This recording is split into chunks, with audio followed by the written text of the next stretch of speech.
His right hand suddenly clutched one of the cigs, his left taking a flameless lighter out of his pocket.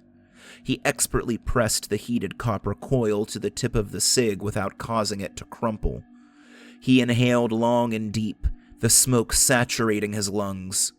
Odorless, bluish-gray smoke rose as he exhaled and braced for the feeling of lightheadedness that would inevitably follow. It came, but not as strong as Casey wanted.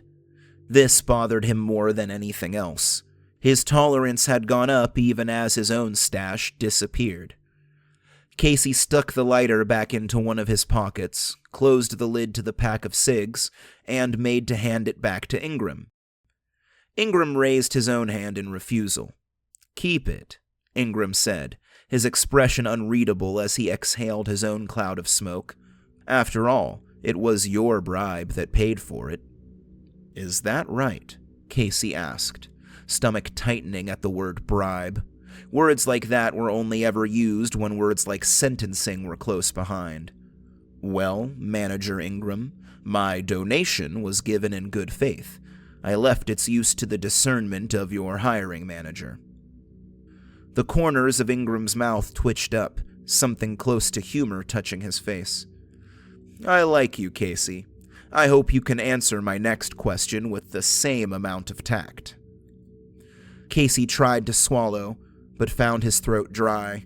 He took another sip of his tea, hoping the tremble in his hands wasn't as noticeable as it felt. "So tell me, what do you have to do with these recent disappearances?"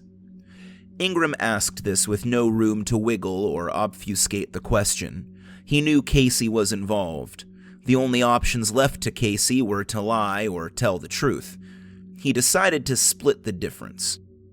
"It seems like my former community is a bit sore about my leaving," Casey answered. This was, quite literally, not a lie, and thus true. "Cut the bullshit, Case," Ingram said, eyes flat, confident smirk disappearing fast as the sun behind a cloud bank. "Do you know how many of my people have died? How many of my passengers are now clamoring for repayment due to breach of contract? My top advisor is telling me to have you bound and left to the side of the convoy as a show of goodwill to the Sisters of the Dome."